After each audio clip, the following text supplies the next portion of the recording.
like through my homework, I feel like as a journalist, that's what you're supposed to. You're supposed to, look up different things and really understand them so you can get a good idea for who you're talking to.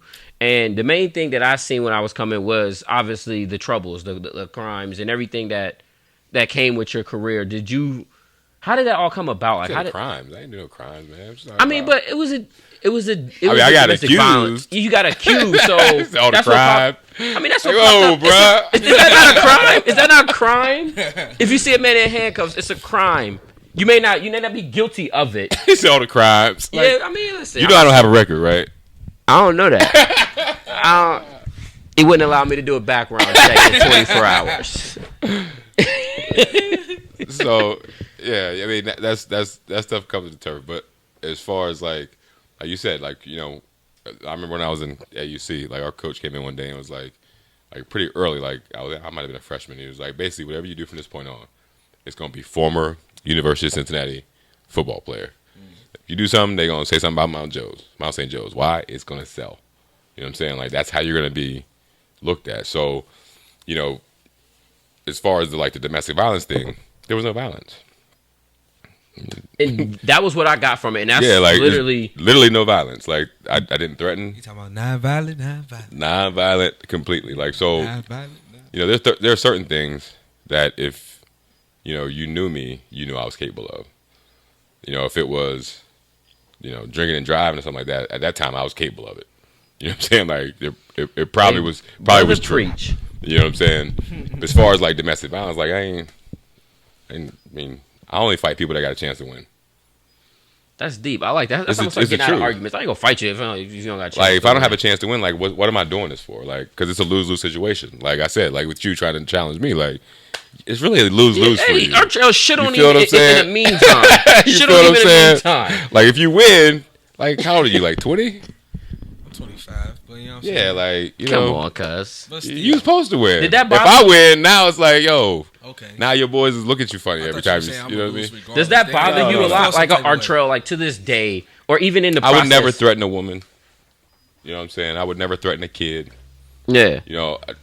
I wouldn't even start a fight. I've never started a fight in my life. I've been in fights. Yeah, but I've never started them. I've never thrown the first punch. So that's why I asked, like, does that bother you a lot for it to be portrayed as something that you're totally not? Because I know for me, I'm an emotional person. So if I'm portrayed in a certain way through the mass media, then that will like really hurt me because I know exactly, and everybody around me knows that's not who I am. And it sucks that when I walk into a room, this image is portrayed that I'm this type of person, and it's really not me. Only factor we're dealing with is time.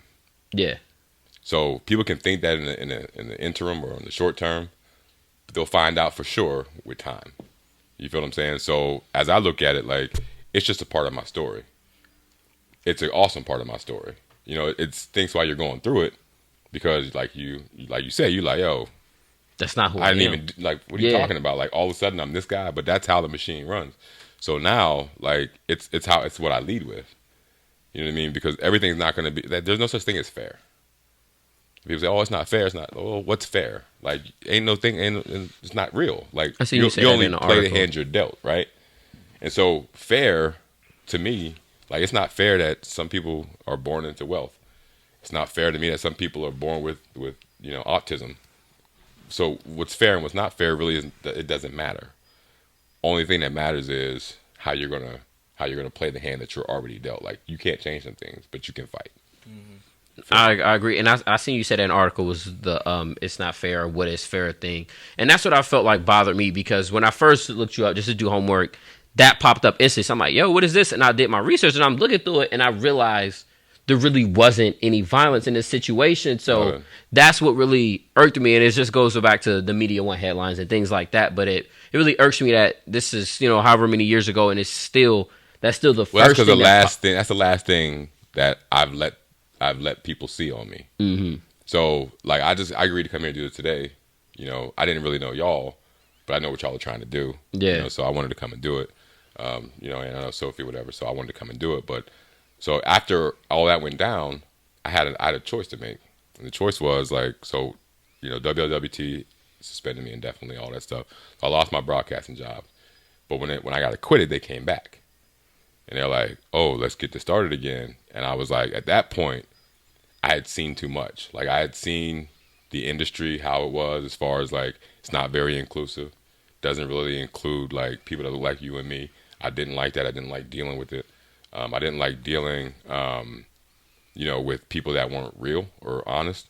So I'm figuring I'm on the air 5-6 times a day at some points during the year when I was on my broadcast. And I was working for the Bengals.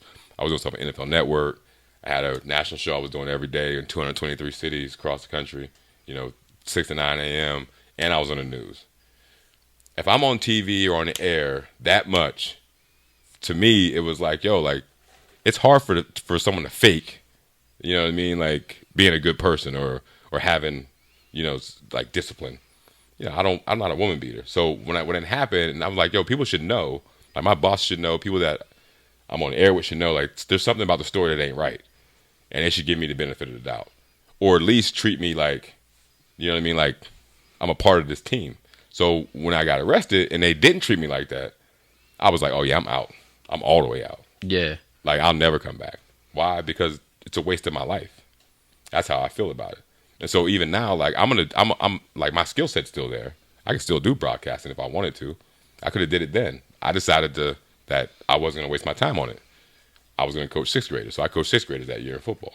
Then I left, went to my hometown, coached at the high school, the public high school, where there's a bunch of little black kids, whatever, and I felt like I could make a difference.